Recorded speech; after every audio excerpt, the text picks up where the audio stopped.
जय माता दी। मैं हूं हेमा भारती और आप देख रहे हैं मेरा चैनल माँ हेमा चैनल। तो फ्रेंड्स, एक और नए वीडियो में बहुत बहुत स्वागत है आप सबका। उम्मीद करती हूँ कि आप सब स्वस्थ होंगे, मस्त होंगे और जहाँ कहीं भी होंगे बहुत खुश होंगे। और हमेशा की तरह माता रानी की कृपा से मैं भी बहुत खुश हूँ। तो चलिए फ्रेंड्स, इस वीडियो में जानते हैं कि अपने मंदिर में हमें वो कौन सी 5 चीजें हैं जिसे कभी नहीं रखना चाहिए और हमें क्या कुछ रखना चाहिए। सब कुछ अच्छे से बताएंगे मंदिर के बारे में। तो आप सब हमारा वीडियो पूरा अंत तक देखें और सही जानकारी लीजिए। अगर आपको मेरा वीडियो अच्छा लगे तो लाइक शेयर कमेंट कर दीजिए। मेरे चैनल में नए हैं तो चैनल को सब्सक्राइब कर दीजिए, बेल आइकन प्रेस कर दीजिए ताकि मेरे वीडियो के नए नोटिफिकेशन सबसे पहले आप तक पहुंचे। आप भी मेरे जैसे ही माता रानी के भक्त हैं तो मेरे कमेंट बॉक्स में जय माता दी लिखना ना भूलें। और चलिए अब शुरू करते हैं कि मंदिर में आखिर हमें कौन से वो 5 चीज हैं जिसे कभी भी नहीं रखना चाहिए। नहीं तो आपके घर में आ सकती है दरिद्रता, गरीबी और आप हमेशा परेशान रहेंगे। तो ऐसे मुसीबत और ऐसे समस्याओं को अपने घर में नहीं आने दें और हमेशा सुखी संपन्न रहें, अमीर रहें। ऐसी ही मनोकामना मैं करती हूँ और आपको बताती हूँ कि हमें कौन सा चीज कभी नहीं रखना चाहिए। तो देखिए, पहले मैं आपको बता देती हूँ फ्रेंड्स कि अपने घर के मंदिर में हमें कौन सा चीज रखना चाहिए, है ना। क्योंकि मंदिर में हमें क्या रखना चाहिए इसका भी तो जानकारी होना चाहिए। तो वो सब चीज आप मंदिर में रखें और उसके बाद मैं बताऊंगी कि कौन सा मंदिर में नहीं रखें। तो चलिए एक एक करके मैं बताती हूँ। देखिए, अपने घर के मंदिर में आप उन देवी देवताओं को तो जरूर रखें जो आपके इष्ट हैं। मैं पहले भी देखिए ऐसे वीडियो बना चुकी हूँ, पोस्ट कर चुकी हूँ, आप सबको शायद मिल गया होगा। मैं सारा चीज अच्छे से बता दी हूँ मंदिर के बारे में। लेकिन मैं एक बार और ठीक से बता दे रही हूँ कि आप मंदिर में जब भी रखते हैं मूर्ति, तस्वीर, जो कुछ भी, तो अपने इष्ट देव का मूर्ति को बिल्कुल मध्य में, सामने में अच्छे से रखें। और उसके बाद जो भी आप देवी देवता को रखना चाहते हैं रख सकते हैं। और इस तरह से आप पूजा अर्चना करें, अपने इष्ट देव को मध्य में रख के। ये हो गई बात। अब दूसरी बात है कि आप अपने मंदिर में जरूर से जरूर कलश स्थापना करें। कलश बैठाया कीजिए, अच्छा होता है, बहुत शुभ होता है। आपके घर में ना हमेशा धन धान्य भरा रहेगा, लक्ष्मी माता हमेशा प्रसन्न रहेगी, आपके घर में शुभ ही शुभ होगा। तो कलश जरूर मंदिर में बैठाना चाहिए आपको एक कोने में। अगर आप पूरे विधि के साथ नहीं रखते हैं तो कोई बात नहीं, एक तांबे के, एक पीतल के, किसी भी धातु के पात्र में आप अच्छे से स्वास्तिक वगैरह बना करके और आप जल भर के, गंगा जल के साथ भर के रख सकते हैं लोटा। तो ये भी कलश का रूप ही माना जाएगा। उसमें आप हो सकता है तो अक्षत, सिंदूर, रोली भी डाल दीजिए, पुष्प वगैरह डाल करके जल में और एक कोने में रख दीजिए। इससे भी बहुत अच्छा फल आपको मिलता है। तो कलश स्थापना अगर नहीं भी करते हैं तो भी आप एक पात्र में जल भर के रख दीजिए मंदिर में। ये हो गया। अब तीसरी बात है कि जब भी आप अपने मंदिर में पूजा करने जा रहे हैं तो स्वास्तिक जरूर बनाएं। आजकल तो देखिए स्वास्तिक बना हुआ भी मिलता है, तो अगर वैसा है तो भी आप मंदिर में स्वास्तिक बना हुआ, ओम बना हुआ रखें मंदिर में। और अगर नहीं वैसे रखे हैं तो आप पूजा करने से पहले आप अपने पूजा के थाल में या जहाँ पर आप पूजा कर रहे हैं वहाँ पर स्वास्तिक जरूर बना लें और ओम जरूर लिख ले। क्योंकि इससे ना सारे देवी देवता जो हैं एक जगह स्थिर हो जाते हैं, आपके घर में आ जाते हैं, आपके मंदिर में निवास करते हैं। तो ये बहुत ही शुभ देने वाला स्वास्तिक भी होता है। तो इसे आप जरूर अपने मंदिर में बनाए रखें। तो ये भी हो गया। अब आगे जानते हैं, आपको अपने मंदिर में शंख जरूर रखना चाहिए। शंख से भी ना आपका घर में शुभ ही शुभ होता है। तो शंख को कैसे रखें? शंख को कभी भी ऐसे मत रख दीजिए। शंख आप, और हो सके तो घर के मंदिर में आप छोटा ही शंख रखिए, ज्यादा बड़ा रखने का नहीं है जरूरत। और कांटा वाला जो शंख एक होता है ना जिसमें ऐसे ऐसे कांटा निकला, तो वैसा शंख भी कभी नहीं रखें।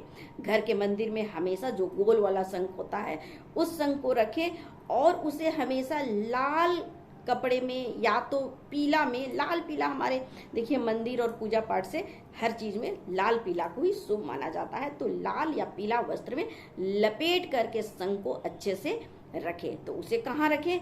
तो उसे भी ऐसे नहीं रख दीजिए, कोई पात्र में ही रखें, कोई पीतल, कोई भी पात्र है धातु का, वो रखने वाला स्टैंड भी आजकल मिलता है बहुत अच्छा अच्छा, तो उसमें रखें। नहीं तो कोई पीतल का कटोरा है, कोई प्लेट है, उसमें आप वस्त्र से लपेट के रखें, और वो भी आपके मंदिर में होना ही चाहिए। ये हो गया एक।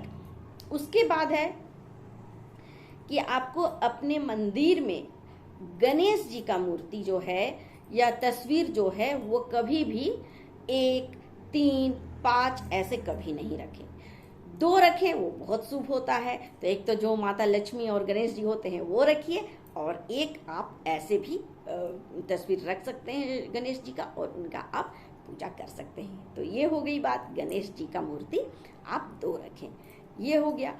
उसके बाद आपको घंटी जरूर रखना है अपने मंदिर में, क्योंकि जब भी आप पूजा करते हैं, दोनों टाइम का पूजा करते हैं या आरती करते हैं, तो घंटी जरूर रखें और घंटी जरूर बजाएं। इससे भी ना नकारात्मक चीजें जो हैं वो सब आपके घर से भागते हैं दूर, और सकारात्मक ऊर्जाएं आती हैं। तो इसलिए हमें घंटी जरूर रखना चाहिए और उसे बजाना चाहिए दोनों टाइम। ये भी हो गया क्लियर। अब चलिए जानते हैं कि कौन सा वो 5 चीज है जिसे हमें अपने मंदिर में हरगिज नहीं रखना चाहिए, बिल्कुल नहीं रखना चाहिए, कभी नहीं रखना चाहिए। तो चलिए एक एक करके मैं बताती हूँ। सबसे प्रथम चीज है कि कभी भी देखिए टूटी फूटी इस तरह का मूर्ति जो है या तस्वीर जो है नहीं रखिए। अगर टूट गया है, खंडित हो चुका है, तो उसे तुरंत हटा दीजिए मंदिर से। उसे हटा करके आप उसे कहीं विसर्जन कर दीजिए, ठीक है। तो ये हो गई पहली बात। दूसरी चीज है वो है कि आपको अपने मंदिर में कभी भी शनि भगवान, भैरव भगवान या काली माँ, इन सभी का मूर्ति तस्वीर नहीं रखना चाहिए, क्योंकि ये लोग बड़े ही क्रोधित होते हैं देवी देवता। तो इनसे आपको बच के ही रहना है। इन्हें अगर आपको रखना है तो फिर उतना आपको करना पड़ेगा, मतलब उतना आपको कष्ट के साथ फिर उनका सेवा भी करना पड़ेगा, क्योंकि थोड़ा भी चूक होगा तो ये बहुत जल्दी क्रोधित होते हैं, क्रोधित हो जाएंगे और आप पर इसका असर दिखाई देने लगेगा। तो आप ऐसे मूर्ति और देवी देवता को नहीं रखें अपने मंदिर में। उसके बाद है जो है वो है अक्षत। अगर आप चावल रखते हैं तो कभी भी खंडित चावल का इस्तेमाल ना करें। ध्यान रहे कि अखंडित हो, पूरा जो होता है उसे आप इस्तेमाल करें पूजा में। कभी भी मंदिर में आप खंडित जो है, जो टुकड़े वाले जो चावल होते हैं ना, उसे आप नहीं रखें। ये हो गया। उसके बाद आपको क्या करना है कि जो पूर्वज होते हैं, जो मरे हुए लोग होते हैं, उनका तस्वीर को आपको मंदिर में कभी नहीं रखना चाहिए। समझ रहे हैं? तो ऐसे जो मरे हुए लोगों का जो तस्वीर है ना, उसे आप अलग जगह में रखें और अलग जगह में रख करके पूजा पाठ करें। आप अपने मंदिर के आसपास में भी ना रखें, थोड़ा दूरी बना करके रखें, क्योंकि ये लोग मृत आत्माएं हैं, मृत तस्वीर हैं। ये देवी देवता के साथ इनको रखना उचित नहीं है, इससे भी काफी नुकसान होता है। तो इन्हें थोड़ा दूर हटा करके रखें और मंदिर में सिर्फ देवी देवता को ही रखें। इस तरह से मृत लोगों का तस्वीर वगैरह रखना सही नहीं है।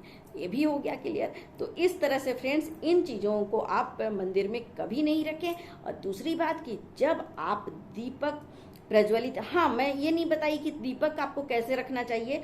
जो चीज रखना चाहिए उसमें एक दीपक भी आता है। तो दीपक आप जरूर अपने मंदिर में जला करके रखें, सुबह शाम जरूर जलाएं। और क्या नहीं रखना चाहिए, तो दीपक, बुझा हुआ दीपक अपने मंदिर में कभी नहीं रखें, कभी नहीं छोड़े। जैसे आपका मंदिर में आप दीपक जला लेते हैं, हो जाता है पूजा, जब वो जल करके पूरा उनका हो जाता है, लास्ट बत्ती जल जाता है, उसके बाद दीपक को वहां से आप हटा करके थोड़ा अलग रख दें। मूर्ति के पास, वहां पर मंदिर के पास बुझा हुआ दीपक नहीं रखें, ये भी बहुत अशुभ होता है। और साथ में माचिस भी कभी नहीं रखें। माचिस रखें तो थोड़ा दूरी बना करके अलग हट के रखें। जहाँ पर देवी देवता हैं, जहाँ पर आप पूजा करते हैं, फूल अक्षत छिड़कते हैं, वहाँ माचिस और बुझा हुआ दीपक कभी ना रखें और ना छोड़ें। तो सारी जानकारी मैं आपको दे दी हूँ कि कौन सा चीज हमें रखना चाहिए मंदिर में और कौन सा नहीं रखना चाहिए। देखिए इस तरह का वीडियो बहुत सारे आएंगे, लेकिन सही चीज आपको नहीं बताया जाएगा, एक एक करके विस्तार से समझा करके आपको नहीं बताया जाएगा, क्योंकि मैं जो लाती हूँ वीडियो ना बिल्कुल घरेलू चीज, जो हमारे दिनचर्या में हो रहा है, जो समस्याएं हैं वैसा मैं वीडियो लेकर के आती हूँ। क्योंकि मैं किताबी और बड़ी बड़ी बातें नहीं करती हूँ, क्योंकि हम लोग हैं मिडिल क्लास की गृहिणियां, हाउस वाइफ, और हम लोग मिडिल क्लास का जो दिनचर्या होता है उसी में जीते हैं मरते हैं, वही हमारा जीवन है। तो हम बड़ी बड़ी बातें करके, बड़ी बड़े मतलब किताबों की बातें करके क्या होगा? हम हाउस वाइफ मिडिल क्लास के लोग वो सब उतना कर पाएंगे नहीं ना। तो जो संभव है, जो हम कर सकते हैं रोजमर्रा की जिंदगी में, जो हमें जरूरत है, मैं ऐसा वीडियो लेके आती हूँ। और मैं चाहती हूँ कि आप सबको हर समस्या का समाधान देती रहूं और हर एक अच्छी चीज मैं आपको बताती रहूं। तो ऐसे ही वीडियो देखने के लिए मेरा वीडियो देखते रहें और लाभ प्राप्त करते रहें। तो इसी तरह का वीडियो देखते रहें और खुश रहें, और हमेशा आप जहां भी रहें प्रसन्न रहें। इसी के साथ मैं अपना वीडियो अंत करती हूँ। अगले वीडियो में नए विषय के साथ फिर मिलती हूँ। तब तक के लिए मुझे आज्ञा दीजिए। जय माता दी।